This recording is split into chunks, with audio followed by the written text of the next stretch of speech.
মেয়ে জীবন নিয়ে খেলছো বলো তো বাবা? এই যে বাবা, বলো বাবা। ভুলে গেছে। হ্যাঁ ভুলে গেছে। বাবা বাবা করে ডাকো বাবা। ভুলে গেছে। ও বাবা, বাবা কই গেল বাবা? বাবা কই গেল? এই বাবা কই গেল? আর জীবন এরকম করুন না। আমি না একটা ছেলের সাথে সম্পর্ক করতাম, আগে আমাকে অনেক ভালোবাসতো, আর এখন আমাকে ভালোই বাসে না। কি করে যে ওকে ফেরত আনি এটাই বুঝতে পারতেছি না বাবা, এই জন্য আমি আপনার কাছে আসছি। তুই তো পাগলা বাবার নামই শুনস নাই, শুনছস? যাই হোক, তুই যেহেতু আসছস, কোনো টেনশন নাই, তোর সমস্যার সমাধান হইব। সমাধান কিভাবে? ওর নামটা আগে খ। আমার বয়ফ্রেন্ডের নাম রানা। রানা, আচ্ছা ঠিক আছে। ওর বাপের নাম কি? বাবার নাম তো জানি না। আচ্ছা যাই হোক, সমস্যা নাই।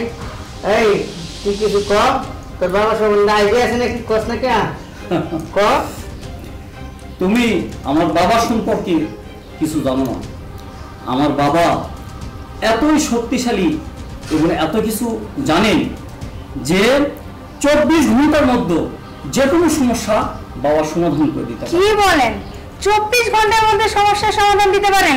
বাবা আপনি শুধু আমার বয়ফ্রেন্ডকে তাড়াতাড়ি এনে দেন, আগে আমি সবকিছু দিব। করতেছি, দরজাটা লাগা।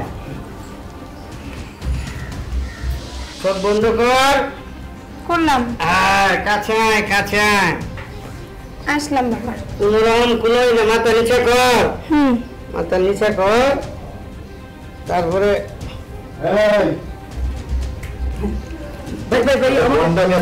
আমাকে ধরছেন কেন ভাই?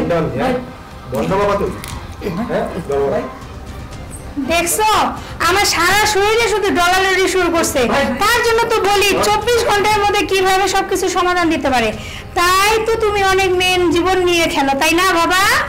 এই যে বাবা, কত মেয়ের জীবন নিয়ে খেলছো বলো তো বাবা? এই যে বাবা, বলো বাবা। ভুলে গেছে। হ্যাঁ ভুলে গেছে। বাবা বাবা করে ডাকো বাবা। ভুলে ও গেছে। বাবা, বাবা কই গেল বাবা? বাবা কই গেল? এই বাবা কই গেল? আর জীবন এরকম করুন না।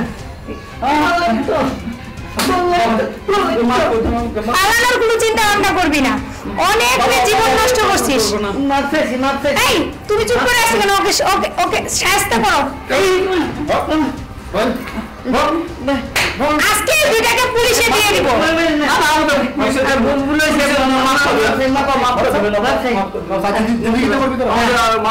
আরে আর কোনোদিন এই ভণ্ডামিগুলো করবি না? আমরা কোনোদিন করবো না। আমার বোন যদি না বলতো না আমি বিশ্বাসই করতাম না। ও এমন ভাবে আমাকে সবকিছু খুলে বললো, আমি তো পুরাই অবাক। তার জন্য আমি তোমাকে সবকিছু জানাইছি যে ওখানে চলো তো যাই দেখি কি হয়। হয়েছে, পারো তো হবে না। দেখছো চলে গেল। না আমার তো গায়ে শুধু ডলারলি করতেছে, আমি তো বুঝতে পেরে গেছি যে না এটা তো ঠিক, আমার বোন যা বলছে সবকিছুই ঠিক। এরকম কিছু ভণ্ড বাবার জন্য অনেক মেয়ের জীবন নষ্ট হচ্ছে। চলো ওরা পালাইছে।